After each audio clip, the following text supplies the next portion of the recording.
Hello everyone. एक छोटा सा क्वेश्चन आपसे पूछते हैं आज हम।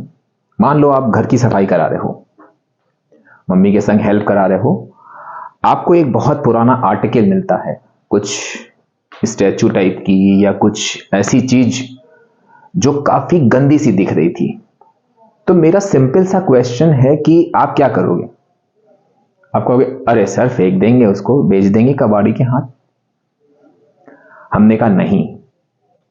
अगर हम आपसे कहें कि आज के वीडियो में हम आपको बताएंगे कि आप उस पुराने से आर्टिकल को किस तरह से बिल्कुल नया चमचमाता हुआ बना के दोबारा अपने घर में उसको सजा सकते हो। आप कहोगे अरे सर क्या ऐसा पॉसिबल है? हम कहेंगे अरे जब हम हैं तो सब पॉसिबल है, टेंशन मत लो, अभी देखो। तो चलिए देखते हैं उस आर्टिकल को किस तरह से हम नया करते हैं। बहुत ही सिंपल सी चीज है कि उस आर्टिकल को बिल्कुल अच्छा सा बनाने के लिए हम अपनी केमिस्ट्री का ही एक छोटा सा कॉन्सेप्ट यूज करेंगे, और वो कॉन्सेप्ट है आपका इलेक्ट्रोप्लेटिंग। इलेक्ट्रोप्लेटिंग। अब बात आती है इलेक्ट्रोप्लेटिंग, जैसे हम लोगों ने इलेक्ट्रोलिसिस में देखा था कि electro means electric current, lysis means to break. वैसे इसमें भी अगर हम कहें आपसे तो आप देखो इलेक्ट्रो मींस कुछ ना कुछ इलेक्ट्रिक करंट से रिलेटेड होगा, और प्लेटिंग, प्लेटिंग मींस हम कोटिंग करेंगे किसी एक चीज की दूसरी चीज के ऊपर। तो अब बात आती है कि हम किसकी कोटिंग करें और किस पर करें। तो वो चलिए देखते हैं इसकी डेफिनेशन। डेफिनेशन से आपका कवर हो जाएगा। अगर हम आपसे कहें व्हाट इज इलेक्ट्रोप्लेटिंग, तो इलेक्ट्रोप्लेटिंग में एक्चुअली क्या होता है कि आपका इलेक्ट्रोलिटिक डेपोजिशन होता है, डेपोजिशन ऑफ। अब यहां आप एक चीज ध्यान रखिएगा कि हम डेपोजिशन कराएंगे किसका? Electrolytic deposition of superior metal. अभी हम बताएंगे आपको ये क्या होते हैं। Superior metal on the surface of, on the surface of. अब आप ध्यान दो, हम रेड से लिख रहे हैं, मतलब इंपॉर्टेंट चीजें होंगी, की टर्म्स होंगे। बेसर मेटल, सुपीरियर मेटल को हम बेसर मेटल के ऊपर कोट कराएंगे। अब अगर हम आपसे कहें कि भाई सुपीरियर मेटल क्या होगा, जैसे आपने अभी सफाई के दौरान जो आपका जो आर्टिकल मिला सुंदर सा, जो आपका जो काफी पुराना था, गंदा सा हो गया था, लेकिन आपने सोचा इसको हम बेच देंगे, लेकिन मम्मी ने कहा नहीं इसको रुको, अभी देखो हम नया करते हैं। तो वहां पर क्या हुआ कि वो जो पर्टिकुलर आर्टिकल था वो आपका हुआ बेस, और उसके बाद आपने देखा कि जब मम्मी ने 4-5 दिन बाद उसको दोबारा घर में लाके रखा, आपने कहा अरे मम्मा नया खरीदा क्या? मम्मा ने कहा नहीं ये पुराना वाला है। उन्होंने क्या किया था, उस पर सिल्वर की बहुत सुंदर सी कोटिंग करा दी थी। तो यहां पर हमको वही चीज ध्यान रखनी है कि हम डेपोजिशन कराएंगे सुपीरियर मेटल का किसी भी बेसर मेटल के ऊपर। अब जरा हम लोग बात कर ले कि सुपीरियर मेटल की कैटेगरी में क्या क्या होगा, यानी कि किसकी हम पॉलिश करा सकते हैं। सुपीरियर मेटल और हुआ आपका बेसर मेटल। भाई देखिए सुपीरियर मेटल जब आप अच्छी सी कोई पॉलिश कराओगी तो चमकदार सी, तो वो निकेल की हो सकती है, सिल्वर की हो सकती है। आपने देखा आपके आर्टिकल जो भी आपका पुराना सा आर्टिकल था उस पर मम्मी ने सिल्वर की पॉलिश करा दी। अब बेसर मेटल क्या था? जो आपका आर्टिकल था वो आयरन का था या आपका कॉपर का था, लेकिन उस पर पॉलिश होने के बाद ये चीज आ गई। अब बात आ रही है, आपने कहा ठीक है सर आर्टिकल तो नया हो गया, लेकिन ऐसा क्या हुआ होगा? तो आइए देखते हैं जरा कि इलेक्ट्रोप्लेटिंग हम करेंगे कैसे। इलेक्ट्रोप्लेटिंग के लिए आपको ध्यान रखना है, पहले हम बेसिक चीज बताएंगे, फिर हम लोग के सिलेबस में जिन जिन आर्टिकल्स की जिन जिन मेटल से इलेक्ट्रोप्लेटिंग कराएंगे उनके बारे में बताएंगे। हम क्या करते हैं, मान लो यहां पर हमने क्या किया कि कोई आर्टिकल ले लिया इस टाइप से, काम वही करेंगे जो इलेक्ट्रोलिसिस में करा था, टाइप ऑफ क्वेश्चन भी वही है, डिसोसिएशन कराएंगे इलेक्ट्रोलाइट का, एनोड कैथोड पे रिएक्शन लिखेंगे और सारा काम वही करेंगे। अब ये तो हमारा हो गया आर्टिकल, और ये वो मेटल हुआ, ये बेसिक फंडा हम आपको बता रहे हैं कि आप इलेक्ट्रोप्लेटिंग करोगे कैसे। ये वो मेटल हुआ जिसकी हमको पॉलिश करानी है। अब यहां पर अभी इस जर्नल डायग्राम के बेसिस पर जरा हम देखते हैं कि कौन कौन सी चीजें हमको ध्यान रखनी है जब हम इलेक्ट्रोप्लेटिंग कराएंगे किसी भी आर्टिकल की, और हम आर्टिकल की इलेक्ट्रोप्लेटिंग करा क्यों रहे हैं। तो दो क्वेश्चन आ गए हम लोग के पास। तो पहले क्वेश्चन को हम लोग लेते हैं जरा कि व्हाई इलेक्ट्रोप्लेटिंग, कि हम इलेक्ट्रोप्लेटिंग कराएंगे क्यों। अब आप देखो ध्यान से, आपने जो पुराना आर्टिकल निकाला था आपने देखा उसमें मान लो वो आयरन का पीस था, आयरन का कोई आर्टिकल था आपका, कोई स्टैचू था आयरन का, उस पर आपने देखा जगह जगह से धब्बे लग गए हैं। वहां पर क्या हुआ, आप कहोगे अरे सर इसमें रस्टिंग हो गई। हमने कहा वेरी गुड, लेकिन जब आपने उसके ऊपर सिल्वर की चमचमाती हुई पॉलिश कर दी तो क्या हुआ, आपने कहा अरे सर रस्टिंग हो गई थी, हमने उसको बचा लिया रस्टिंग को। तो rusting is meant for iron only. अगर वो आर्टिकल आयरन का ना होता, किसी और मेटल का होता, तो फिर हम उस जगह पर रस्टिंग की जगह पर यूज करते हैं कोरोजन। भाई हम कोई भी मेटल ले सकते हैं, आयरन ले सकते हैं, कॉपर ले सकते हैं, बेसर मेटल जिस पर हम जो है पॉलिश करा सकते हैं। तो हम आयरन के लिए, तो अगर आयरन कोरोड हो गया है तो हम आयरन जो है कोरोड हो गया है तो हम बोलेंगे रस्टिंग, लेकिन रेस्ट ऑफ द मेटल के लिए हम बोलते हैं कोरोजन। तो इलेक्ट्रोप्लेटिंग हम क्यों कराते हैं, इसके पीछे दो रीजन होते हैं। पहला रीजन क्या होता है आपका, टू प्रिवेंट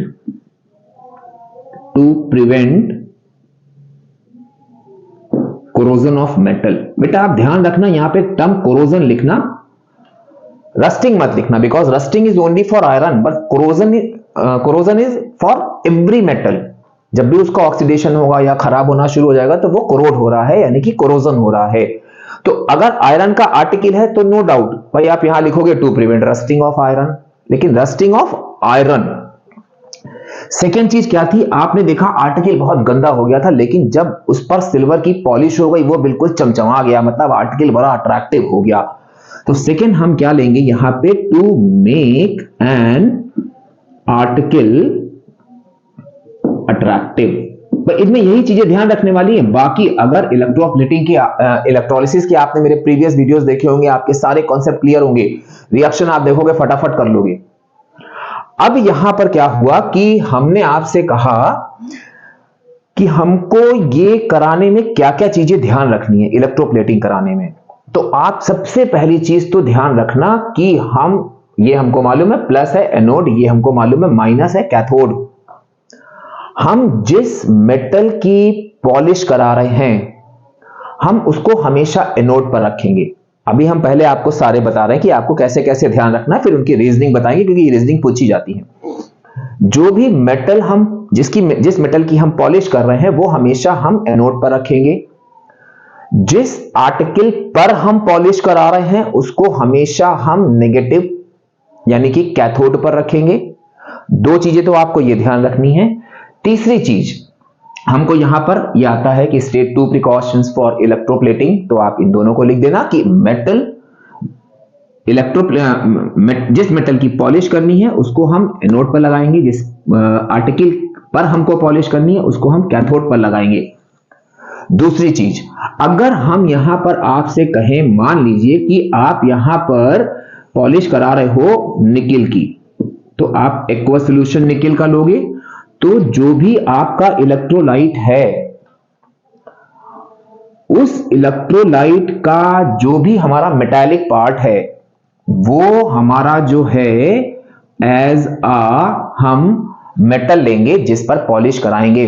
ओवरऑल क्या हुआ यहां पर कि electrolyte must contain the ion of the metal. अब आप देखो यहाँ पे निकेल सल्फेट की करा रहे हैं तो निकेल लेंगे। अगर अभी हम सिल्वर की, अभी हम लोग पर्टिकुलर एग्जांपल में देखेंगे, अगर हम सिल्वर की पॉलिश कराएंगे तो यहाँ सिल्वर बनाएंगे। अगर कॉपर लेंगे तो यहाँ पे कॉपर सल्फेट लेंगे तो यहाँ कॉपर लेंगे। मींस हम इलेक्ट्रोप्लेटिंग में जो article as a anode use, sorry, जो मेटल हम एज अ एनोड यूज करेंगे वो हमारा एक्टिव मेटल होगा। तो ये चीजें अभी इसको पूरा रीजनिंग के उस पे लिखेंगे। और चौथी सबसे इंपॉर्टेंट चीज वो ये है कि हम भाई यहां पे अगर हम कहें आपको करंट कहां से मिल रही है, आप कहोगे अरे सर करंट हमको सेल से मिल रही है, और सेल से हमको मिलती है डीसी, यानी कि हम डायरेक्ट करंट यूज करते हैं पूरी इलेक्ट्रोप्लेटिंग, मतलब पूरी इलेक्ट्रोलिसिस में हम डीसी यूज करेंगे। तो यहां पर हम डीसी करंट यूज करेंगे और for prolong period of time, और उसका मैग्नीट्यूड काफी लेस होगा, यानी कि 2 to 3 एम्पियर। ये हम अपने प्रीवियस वीडियोस में भी बता चुके हैं।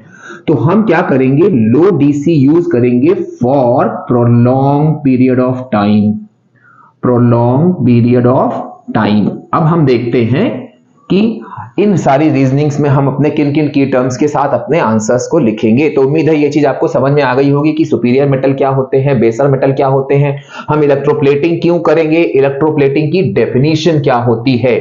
अब हम आते हैं इलेक्ट्रोप्लेटिंग पर बेस्ड अपने रीजनिंग्स पर, या आप कह सकते हो कि हम कौन कौन सी प्रिकॉशंस लेंगे जब हम इलेक्ट्रोप्लेटिंग कराएंगे। तो अब यहां पर आ गया आपका कि what are the various conditions for electroplating. Conditions for, ये क्वेश्चन आ चुका है, right 2 conditions for electroplating, for electroplating. तो इसमें पहली कंडीशन हम क्या लेंगे, इसमें पहली कंडीशन हम लेंगे कि आर्टिकल जो है उसको हमेशा हम प्लेस करेंगे कैथोड पर। पहले हम सारी लिख देते हैं, फिर एक एक करके आपको बताते जाएंगे। सेकेंड चीज क्या हो गई, सेकेंड चीज हो गई कि हम जिस भी मेटल की पॉलिश कराएंगे वो हम हमेशा बनाएंगे, उसका हम हमेशा बनाएंगे एनोड। तीसरी चीज क्या हो गई, तीसरी चीज हो गई हम लोग की, जो अभी हम लोगों ने उधर से वो करे थे, कि electrolyte must contain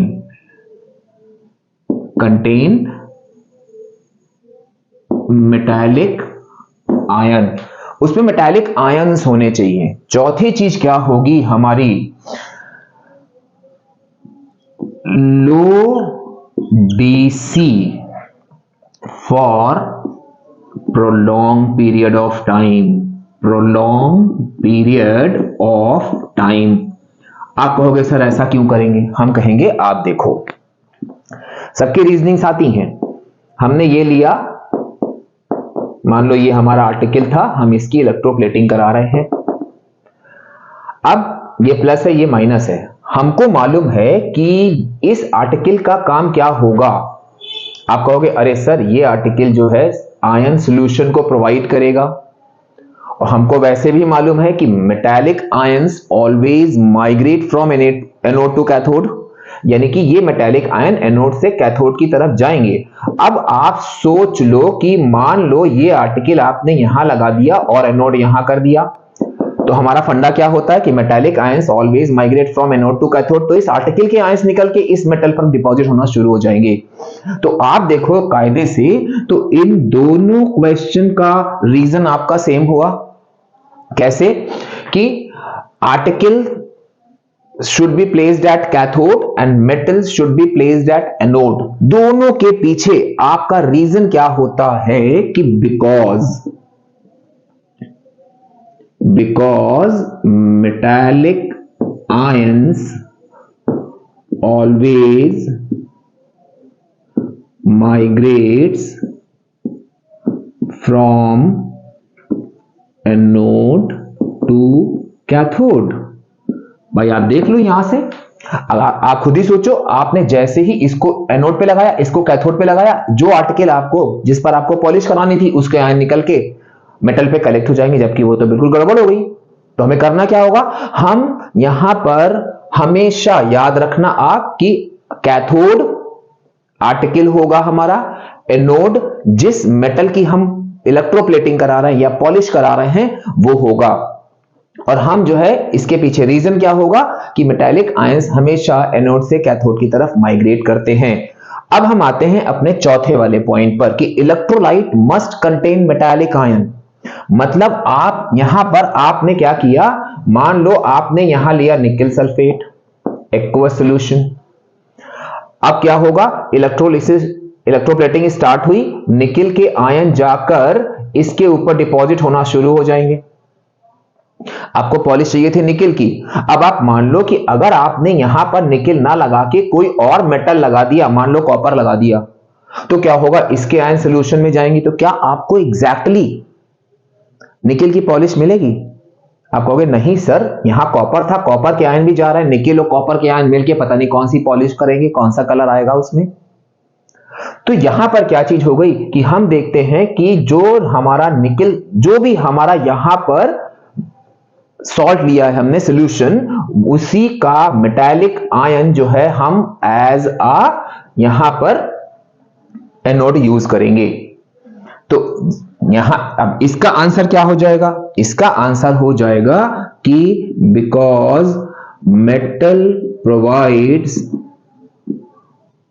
it's ion to electrolyte, यानी कि मेटल जो है इलेक्ट्रोलाइट को अपने आयन प्रोवाइड करेगा, जो that will be deposited over the article के ऊपर। तो ये हमारा तीसरा रीजन हो गया। अब चौथे में आता है कि हम low current for prolong period of time, वो भी डीसी करंट हम प्रोलॉन्ग पीरियड ऑफ टाइम क्यों यूज करेंगे। हमने आपसे कहा कि आपने एक आर्टिकल यहां पर लिया है, उस पे पॉलिश करानी है। आपने क्या किया, यहां पे आर्टिकल लगाया, करंट पास करा दी एकदम से।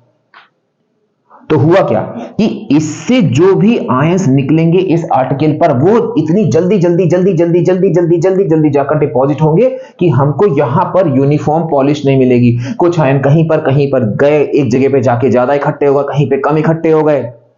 तो हमको एक यूनिफॉर्म और स्मूथ आयन का डिपोजिशन नहीं मिलेगा।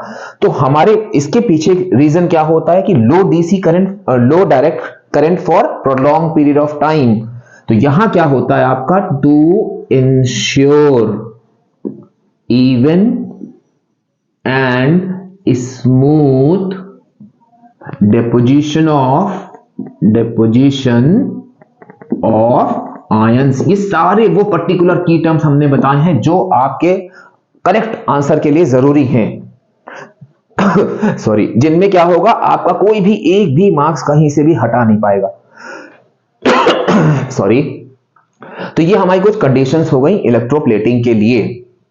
अब बात आती है यहां पर कि हम इलेक्ट्रोप्लेटिंग, ये तो हमको मालूम हो गया कि कैसे कराएंगे, क्यों कराएंगे, क्या क्या कंडीशंस यूज करेंगे। अब बात करते हैं हम लोग अपने सिलेबस की कि हमारे सिलेबस पर अब वहां पर आपको कुछ चीजें ध्यान रखनी है, छोटी छोटी सी। क्योंकि देखिए, reaction at anode, reaction at cathode, product at anode, observation, सब कुछ सेम है जो आप पहले पढ़ चुके हो। आप मेरे प्रीवियस वीडियोस देखो, आपको सब मिल जाएगा। लेकिन यहां पर कुछ चीजें जो आपको ध्यान रखनी है। सबसे पहले यहां पर हम आते हैं, हम इलेक्ट्रोप्लेटिंग कराएंगे, इलेक्ट्रोप्लेटिंग बाय निकेल। निकेल की हम इलेक्ट्रोप्लेटिंग कराएंगे। तो पहले हम लोग वैसे ही अपने सारे क्वेश्चन लिख लेते हैं कि क्या क्या हमें reaction at anode, reaction at cathode और इलेक्ट्रोलाइट क्या होगा, इलेक्ट्रोलाइट। अब आप देखो यहां ध्यान से, हमने पहले भी आपको बोला था कि कोई भी इलेक्ट्रोलाइट एक्वा सॉल्यूशन में होगा, मोल्टन स्टेट में होगा, या आपका एसिडिफाइड वाटर होगा। पूरे हम हर वीडियो में ये चीज रिपीट करते हैं। PbBr2 मोल्टन स्टेट में होगा, बाकी सब जगह हम एक्वस लगाएंगे। तो यहां पर हमारा क्या होगा, एक्वस सॉल्यूशन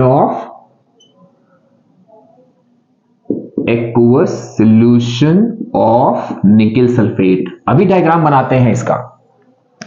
अब इलेक्ट्रोलाइट हो गया। अब इलेक्ट्रोलाइट होने के बाद हम क्या करते हैं कि यहां पे इसका इलेक्ट्रोलिटिक डिसोसिएशन कराएंगे। अब फिर से हम एक चीज आपको दोबारा फिर से हमने मेरे प्रीवियस वीडियोस में देखिए, वहां भी है ये चीज कि हम पूरे कंप्लीट इलेक्ट्रोलाइट का जिस तरह से हमने उसको सेल में फिल किया है, हम वैसा इलेक्ट्रोलाइट लेंगे, उसको डिसोशिएट कराएंगे। तो यहां आपने एक्वा सॉल्यूशन लिया है, मतलब वाटर भी होगा और निकल सल्फेट भी लिया है। तो हम निकल सल्फेट लेंगे, इसको डिसोशिएट कराएंगे Na+2 SO4-2 और वाटर को भी कराएंगे H+ एंड OH-। अब रिएक्शन एट एनोड लिखना है, रिएक्शन एट कैथोड लिखना है, तो उसके लिए अब हम यहां पे डायग्राम ड्रॉ करते हैं और कुछ चीजें हम आपको बताएंगे जो आप ध्यान रखिएगा। यहां पर हमने क्या किया कि ये भाई अभी हम लोगों ने देखा कि जिस चीज की इलेक्ट्रोप्लेटिंग कराएंगे वो मेटल लेंगे और उसी का हम यहां पर सॉल्ट का एक्वस सॉल्यूशन बनाएंगे। तो मानी हुई बात है, ये हमारा निकेल हो गया। अब यहां पर आप ध्यान रखिएगा, यहां पर हमने लिया, भाई मेरी ड्राइंग बड़ी खराब है, बस भावनाओं को समझ जाना सीधे सीधे। ये लिया हमने सीजर, बाकी सारी चीजें जो है आपकी वही हुई जैसे हम लोगों ने पहले करा था। अब देखिए छोटी छोटी सी मिस्टेक होंगी जो कि मेरे बताने के बाद अब आप नहीं करोगे। हमने कहा एनोड, आपने कहा निकेल, हमने कहा कैथोड। जो कॉमन क्वेश्चन, जो नॉर्मल मतलब कॉमन आंसर हम लोगों को मिलता है कॉपी में लिखा हुआ, जो हम लोग काट देते हैं, बच्चा यहां लिखता है आर्टिकल, इसलिए हम उसको लिख भी नहीं रहे हैं क्योंकि जो हम लिखेंगे वो चीज आपको ध्यान रहेगी, तो इसलिए हम लिखेंगे नहीं। हमने आपसे पूछा बेटा बताओ यहां पे आर्टिकल क्या है, आप कहोगे अरे सर सीजर है, तो हम कहेंगे आप कैथोड पे सीजर लिखोगे, वहां पे आप वो स्पेसिफिक चीज लिखोगे जो आपका डायग्राम में दिया हुआ है। बेसिकली यहां सीजर होता है या स्पून होता है या की चेन होता है, तो आप की चेन, स्पून, सीजर जो भी आपके डायग्राम में आपको आर्टिकल दिख रहा होगा आप उसका नाम लिखोगे। आपने कहा सर सीजर लिखते हैं। अब यहां पर क्या हुआ कि सीजर तो आपके दिमाग में था कि जो आर्टिकल हमारा यहां होगा हम वही आर्टिकल लिखेंगे। अब एक हम यहां पर की टर्म बता रहे हैं, ध्यान रखिएगा, ये हमारा होता है क्लीन्ड सीजर। जो भी हम आर्टिकल लेंगे वो क्लीन होना चाहिए। आप खुद ही देखो, जब घर में पेंट वगैरह होता है दीवार में, पहले से मान लो कोई छोटा भाई बहन है उसने ड्राइंग बना बना के सब गंदा कर दिया दीवार को, तो जो भी पेंटर आता है वो पहले क्या करता है, पूरी वॉल को क्लीन करता है ना, उसके बाद कलर चढ़ाता है। अगर वो सीधे सीधे कलर चढ़ाया, पता चला कलर के अंदर से वो पेंसिल के, पेन के कलर सारे दिख रहे हैं। तो यहां पर हम क्या करेंगे कि ये मेन चीज होती है कि जो भी हम आर्टिकल लेंगे उसके संग क्लीन टर्म जरूर लगाएंगे। हम यहां लिख दे रहे हैं ये मस्ट है, ताकि आपको ध्यान रहे, जो छोटे छोटे पॉइंट पे मिस्टेक पे मार्क्स जाते हैं वो ना जाए। ये मस्ट है क्लीन्ड लिखना, क्लीन्ड सीजर। यहां पे आपने लिखा निकल, आपने लिखा निकल। अब भैया निकल क्या होगा, तो यहां पर आप लिखोगे ब्लॉक, ब्लॉक ऑफ निकल, क्योंकि हम यहां पे निकल का एक मोटा सा टुकड़ा लेंगे। तो ये हो गया हमारा एनोड और कैथोड। अब आप देखो ध्यान से, यहां पर आया आपका reaction at anode, reaction at cathode. बहुत सारी कॉमन चीजें हैं जो आप अगर मेरे प्रीवियस वीडियोस देखो तो वहां पे आपको मिल जाएंगे, जो हमने रीजनिंग छोटे छोटे टर्म बताए थे। हालांकि यहां भी हम बताएंगे, ऐसी बात नहीं यहां हम नहीं बताएंगे। अब रिएक्शन एट एनोड, हमने कहा बेटा यहां बताना एनोड किस चीज का बना है, आपने कहा निकेल का। हमने कहा निकेल क्या करेगा, आप कहोगे अरे सर ये निकेल जो है सोल्यूशन को आयन प्रोवाइड करेगा। हमने कहा वेरी गुड। तो आपने क्या किया, एनोड था आपका निकेल का, ये सोल्यूशन को निकेल आयन प्रोवाइड कर रहा है। कैसे, अपने अंदर से 2 इलेक्ट्रॉन्स को निकालकर। ये हो गई रिएक्शन एट एनोड। हमने कहा बेटा आप कैथोड पर, इस पर क्या होगा, आप कहोगे सर इस पर जो है निकेल के आयन जाकर डिपॉजिट होंगे। तो हमने कहा कि इस पर क्या हुआ, निकिल के आयन डिपॉजिट हुए। कैसे? वो 2 इलेक्ट्रॉन वो करके निकिल, और ये निकिल जो है आपको इस आर्टिकल पर मिलता जाएगा मिलता जाएगा मिलता जाएगा। अब हमने आपसे कहा, आप क्वेश्चन देखो ध्यान से, सारे वही हैं जो हम लोगों ने इलेक्ट्रोलिसिस में लेके चले थे। Observation at anode and observation at cathode. Cathode और एनोड पर ऑब्जर्वेशन क्या होगा? अब आप सिंपल सी बात देखो, ये निकिल आपने एक मोटा सा ब्लॉक लिया था, ये अपने आयन सॉल्यूशन को प्रोवाइड कर रहा है। निकिल किस चीज से बना हुआ था? निकिल के एटम से, जो कि आयन के फॉर्म में यहां जा रहा है। तो धीमे धीमे धीमे धीमे क्या होगा? निकिल का मास कम होता जाएगा। तो एनोड डिमिनिशेस इन मास, और कैथोड यहां पर आयंस का डिपोजिशन होता जाएगा होता जाएगा होता जाएगा। तो कैथोड विल गेन मास। तो ये हमको वही चीज लिखनी है जो हम लोग पहले देख चुके हैं कि एनोड diminishes in mass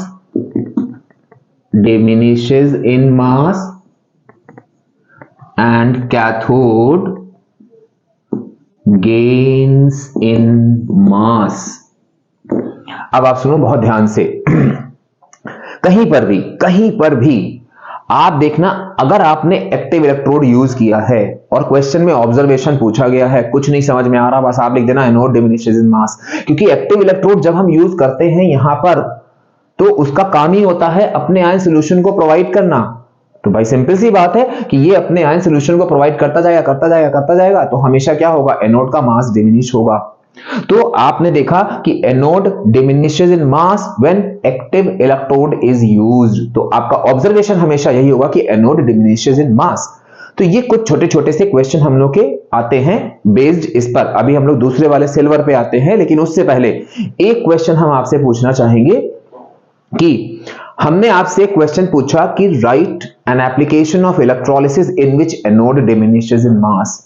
तो एक्चुअल में ये हम लोग का इलेक्ट्रोप्लेटिंग इलेक्ट्रोलिसिस का ही तो एप्लीकेशन है। तो आपका आंसर क्या होगा? इलेक्ट्रोप्लेटिंग। मतलब electroplating is an application of electrolysis in which anode diminishes in mass. Electroplating भी होता है, इलेक्ट्रो रिफाइनिंग भी होता है। अभी इलेक्ट्रो रिफाइनिंग जब बताएंगे हम आपको अपने नेक्स्ट वीडियो में, तब भी आप देखिएगा वहां पर भी सेम यही ऑब्जर्वेशन होंगे। ये बोर्ड में आया हुआ क्वेश्चन है कि write 2 applications of electrolysis in which anode diminishes in mass.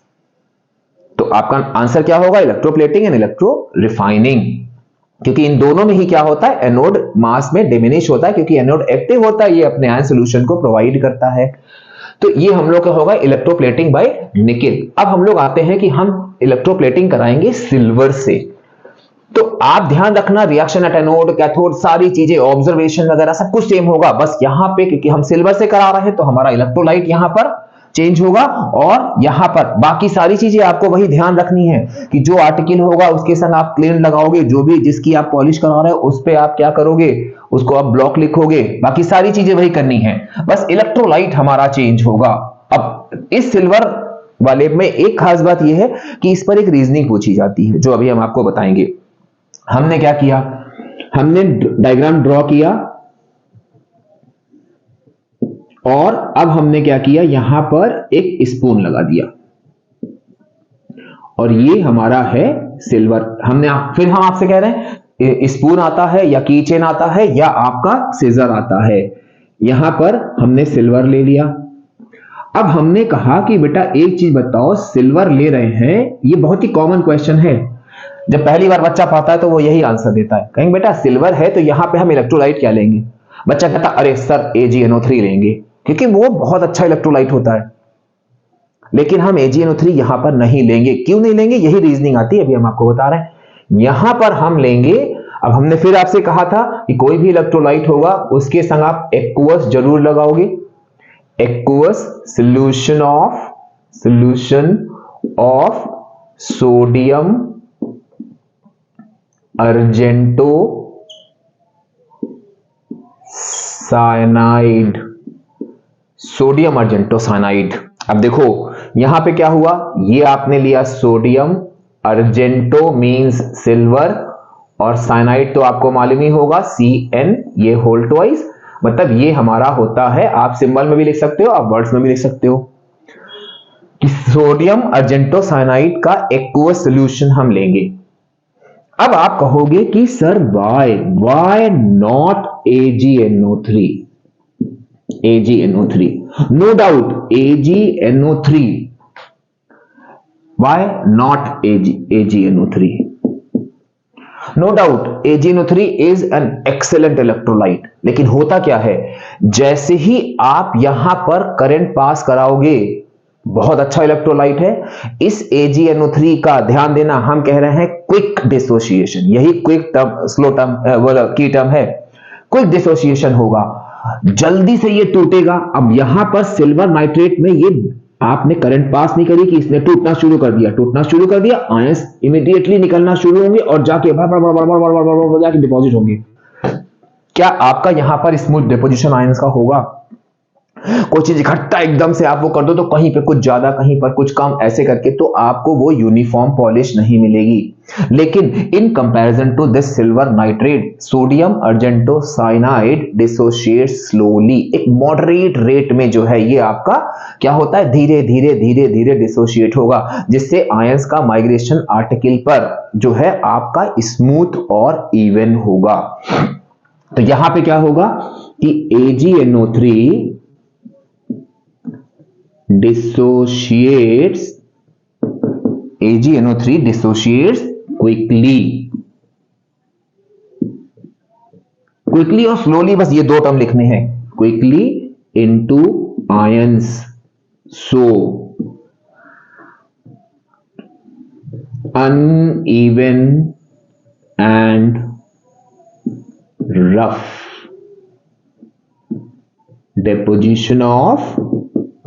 deposition of ions takes place, but मतलब हम क्यों प्रिफर करते हैं सोडियम अर्जेंटोसाइनाइड को, तो आप यहां लिखोगे but sodium argentocyanide dissociates slowly to ensure even and smooth deposition of ions। बेटा ध्यान रखना, गलती मत करना, deposition of ions, वरना हमको बहुत दुख होगा कि बताओ हमने बताया और उसके बाद भी आपने ये चीज नहीं लिखी। तो सोडियम सिल्वर नाइट्रेट के संग डिसोसिएशन उसका क्विकली दिखाना है, जिससे कि अनइवन और रफ डिपोजिशन होगा, और सोडियम अर्जेंटोसाइनाइड डिसोशिएट स्लोली, जिससे आपका इवन एंड स्मूथ डिपोजिशन होगा आयन का। तो ये इससे रिलेटेड रीजनिंग हो गई। अब हम लोग आते हैं अपने वही, जैसे हम लोगों ने पुराने वाले क्वेश्चन देखे थे कि हमारा सबसे पहला यहां पर आ गया कि इलेक्ट्रोलाइट यूज्ड में हम बार बार आपसे कहेंगे एक्वस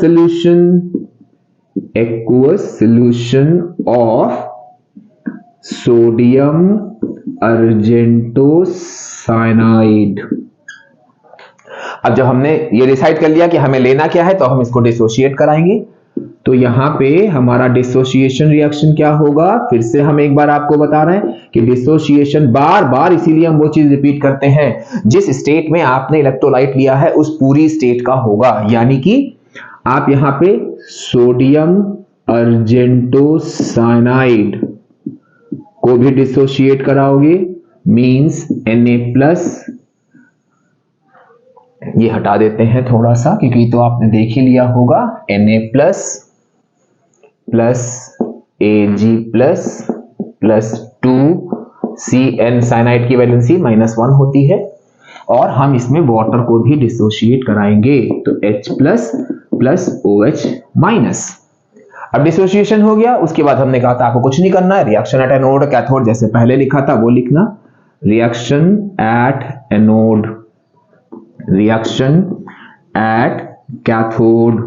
अब एनोड पर आपने क्या देखा था, एनोड पर आपने देखा था आपने सिल्वर लिया था, वो क्या करेगा, सिल्वर जो है अपने आयन सॉल्यूशन को प्रोवाइड करेगा, कैसे, एक इलेक्ट्रॉन लूज करके। कैथोड पर सिल्वर आयन का डेपोजिशन होगा, ये इलेक्ट्रॉन लेगा और ये सिल्वर, और ये देखो सिल्वर की आपकी पॉलिश आर्टिकल पर होती जाएगी होती जाएगी होती जाएगी। तो ये हो गया हम लोग का dissociation, reaction at anode, reaction at cathode. अब हम आते हैं अपने ऑब्जर्वेशन एट एनोड पर। Similar observation, anode diminishes in mass, और ऑब्जर्वेशन एट कैथोड यानी कि कैथोड गेन्स इन मास।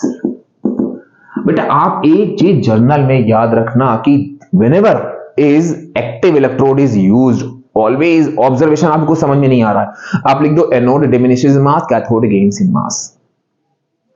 तो ये हम लोगों ने देखा कि किस तरह से, तो अब आपको समझ में आ गया होगा कि हम इलेक्ट्रोप्लेटिंग कैसे कराएंगे। और एक चीज और ध्यान रखना, आप कोई भी पुराना आर्टिकल मिले तो फेंकने से पहले एक बार सोच लेना कि हम इसमें ये फंडा यूज करके उस आर्टिकल को नया बनाकर दोबारा यूज कर सकते हैं। तो ऐसे ही कुछ और इंफॉर्मेशन के साथ बहुत जल्द हम आपसे मिलेंगे। हम आपको बताएंगे कि मेटल की रिफाइनिंग कैसे करते हैं अपने नेक्स्ट वीडियो में। तब तक आप इसमें देखो, और लास्ट में जाते वक्त जो हम बोलते हैं वही बोल रहे हैं, लाइक करो, सब्सक्राइब करो पहली बार देख रहे हो तो, और अपने कमेंट्स दो, सजेशन दो, सब कुछ, यू आर मोस्ट वेलकम। फिर मिलते हैं, बाय बाय।